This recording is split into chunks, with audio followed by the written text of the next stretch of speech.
Minority Leader in the Tobago House of Assembly, Ashworth Jack, described the Secretary of Finance, Dr. Anslem London's budget presentation as a divisive and racially coded statement. Mr. Jack was delivering his response to the 2013 budget proposal in the House today. The Minority Leader said Dr. London's budget presentation prompted the editorial in the Tuesday Express titled "A Dead-End Road for THA to Avoid." He said Dr. London has demonstrated by his words that he is not fit to hold public office. If you listen to something that was said on Tuesday, it was alarming.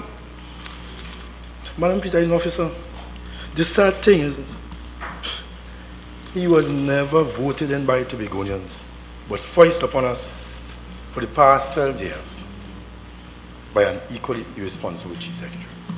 Mr. Jack continued that the 2013 fiscal package must be viewed within the wider context of the last 12 years of P&M policy and the impact those policies have on the people of Tobago.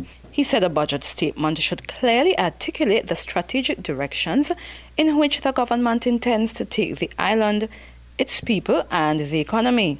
According to Mr. Jack, no amount of money that is allocated, as we have seen in the past 12 years, will make a difference unless there is a definite vision for Tobago. Unless there's a meaningful leadership for Tobagonians, unless there is genuine commitment and development to Tobago and its people, in short, Madam Presiding Officer, we cannot continue like this. We just cannot pretend away billions of dollars that pass through the islands like a dose of salt without making any real difference to our people and to its unique, beautiful landscape. And the world is still waiting to discover.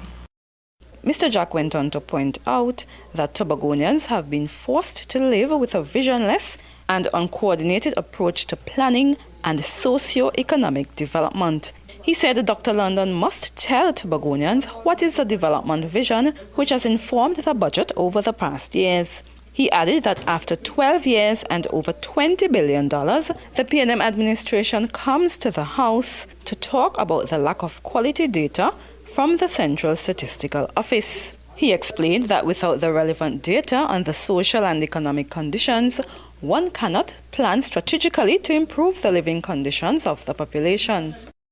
In the absence of GDP estimates for Tobago, the Secretary for Finance have resorted to proxy indicators, namely public sector spending by the THA and the performance of the tourism sector.